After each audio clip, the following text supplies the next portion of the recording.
Man, I will never forget sitting in that sports bar in Long Beach, California that night, completely mesmerized by what Trae Young was doing on the hardwood. The Knicks had us buried by over 20 points in the first half, and it felt like the air had been totally sucked out of the building. But then Trae just went absolutely nuclear in the fourth quarter, pulling up from the logo and putting defenders on skates. Every single time he launched a deep three or dropped one of his signature floaters, the entire crowd erupted like it was a playoff game. He finished with 42 points and 11 beautiful assists, single-handedly dragging us back from the dead to force overtime. We were all high-fiving strangers in the stands, completely convinced that we were about to witness an all-time great comeback victory. But I lost $50 to that damn game. Right as the extra period was wrapping up and the Knicks were sealing the win, the vibe in the arena shifted from standard disappointment to absolute eerie confusion. People were staring at their phones in disbelief as the news filtered through the crowd that the entire NBA season had just been suspended because of COVID-19.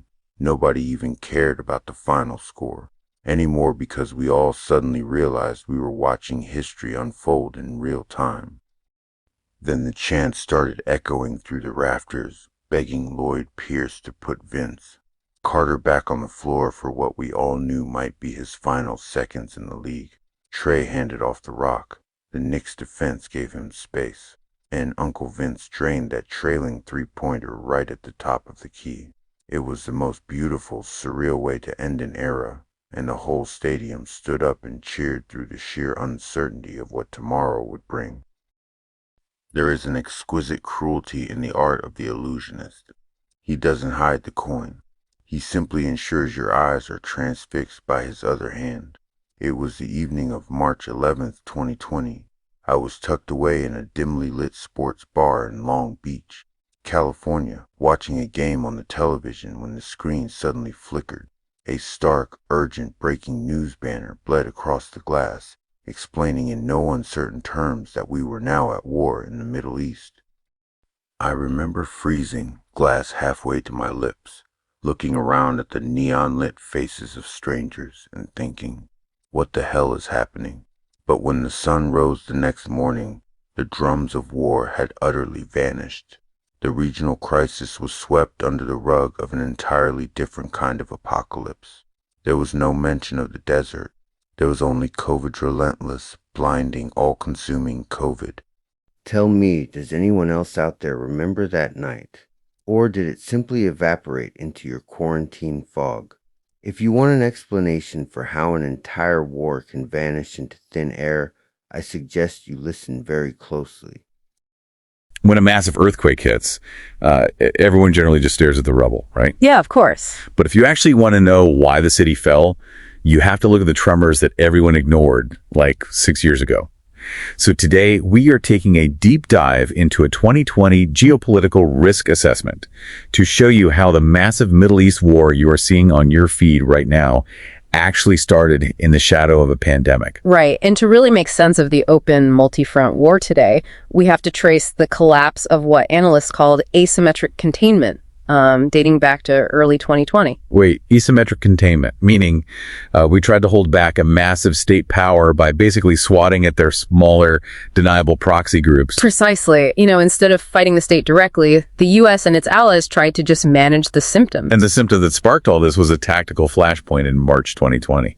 Kataib Hezbollah launched rockets at Camp Taji in Iraq, killing 3 coalition members. Yeah, a major escalation. And the U.S. hits back at 5 weapon sites, but it entirely fails to establish deterrence. Because just 3 days later, there is a rare broad daylight proxy attack on the exact same camp.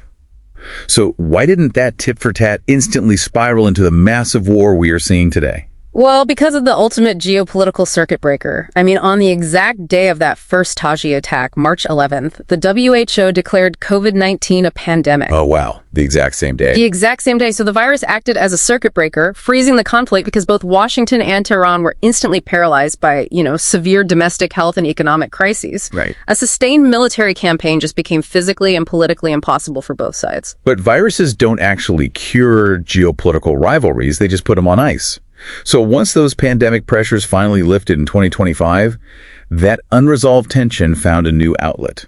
Iran pushed its uranium enrichment past that critical 60% threshold. Exactly, which triggered the June 2025 12-day war. You had Israel's Operation Rising Lion and the U.S. dropping heavy ordnance on nuclear facilities at Fordo and Natanz. Right, and trace the fallout from that. Well, that strategic defeat exposed Iran's military apparatus as completely hollow. I mean, they had spent decades funneling money to external proxies instead of their own internal defenses. Which obviously led to massive domestic chaos. The citizens see this weakness. Massive internal protests erupt in late 2025. The regime responds with a brutal crackdown. And then the U.S. initiates a massive military buildup in the region. Yeah, which sets the stage for February 2026, Operation Epic Fury, where U.S. strikes result in the death of Supreme Leader Ali Khamenei. A huge moment. Massive. And it prompted Iran to launch over 6,700 drones and missiles. Okay, wait, hold on. I have to push back here. If the Iranian regime was structurally hollowed out in 2025, how does a hollow military inflict $25 billion in damage to Gulf Arab infrastructure just a few months later? Well, that is the terrifying reality of modern asymmetrical warfare. They realized they didn't need a conventional military. So they just use sheer volume. Exactly. Ideological forces relied on mass drone swarms instead of conventional coordination.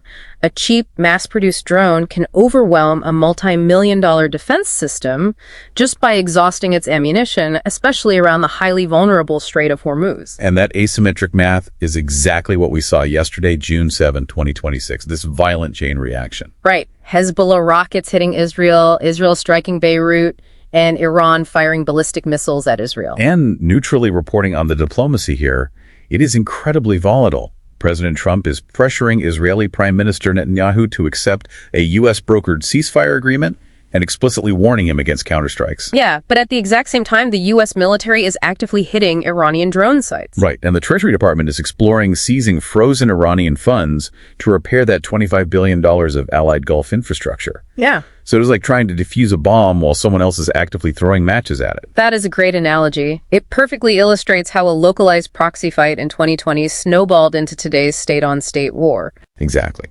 And with the Strait of Hormuz effectively closed, forcing Saudi Arabia and the UAE to permanently reroute their oil through bypass pipelines. The physical flow of global resources has basically been rerouted. Which leaves you with this final thought.